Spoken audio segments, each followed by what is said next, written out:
First, tell me about what Hitachi is doing in Davos and what type of business you are looking for in Davos.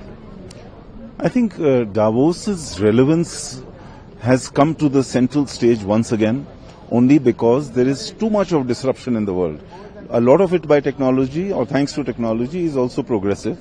At the other time, there is a lot of uncertainty as well. I mean, when you look at just capital markets, you don't know whether, first of all, it's domestic or international that is taking it up or down today. But in terms of imagining future of medium and longer term, people who deal in infrastructure and manufacturing have to be very conscious on how to take which market and the relationships between different markets, how that will go forward. Hitachi has a very long history in India of about 90 years. And after independence, the first steam locomotive of India in 53 came from Hitachi. The first telephone exchange in 55 came from Hitachi. The turbines of what formed part of our textbook folklore, which is Bhakranangal Dam, also came from Hitachi. But now in terms of energy business and in terms of rail business, which are both social and political priorities also of India, we are very focused on bringing that more and more as India is building uniquely physical and digital infrastructure at the same time. So the existing infrastructure has to be upgraded and the new infrastructure has to be very aligned with what the modern day requires or the aspirations of modern day. I personally believe that there has been a sea change in the last 10-15 years on implementation and quality consciousness in India. So 15 years ago, when our competitors made huge investments, they looked at India more as cost to cost and made money by overseas margins. I think India itself is growing as a huge market in stage one, but competitive solutions made in India will become competitive solutions in the rest of the world. That is our outlook. You talked about technology changing in the world. So how does Hitachi's business changing with AI coming in, robotics coming in, and how do you see these things are relevant for India in the coming days? I think Hitachi has had very formidable digital credentials, but AI is a reality and is here to stay. So as digital has become like a horizontal, it is touching almost every area, not just of the economy but of life.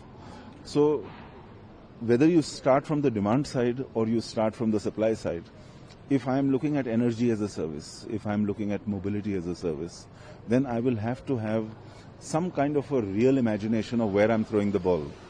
I may be 40% of an outcome, and maybe I should target that in the future with investments or with supply chain and partnerships, I should become 60% of an outcome. That is the idea. You also talk about the businesses with India in the power sector and railways. So can you specify which are the businesses got Sure. ordered from the government or from the... Yes, of course. You know, the energy sector has come to acquire a much larger meaning in everyday life. It was a power sector vertical. It's now become an energy horizontal, which is almost touching all areas, not just industry, but inclusion, sustainability, storage, renewable energy. I mean, we have maybe 7 out of the 14 high voltage direct current plus of 1,000 kilometer lines in India. We have, or the ultra high voltage, we have 9 out of 10 metro cars being powered on Hitachi system, and a lot working on substations with Indian Railway, the upgradation, as electrification is moving at a very fast speed. But on the rail side, it's modernization of Indian Railway with the semi-high speed train, but also the legacy systems to be upgraded, the condition monitoring, maintenance where AI is directly involved, because the cost to income ratios are very high in such sectors. So if you really want to make an impact and save 25% in maintenance just by predicting it earlier and also informing on a cloud-based solution which is easier to deploy, if you can also tell the maintenance team rather than just the operation team, then they will be able to measure it. What agentic does is that you don't have to do in every car at the same time to know it.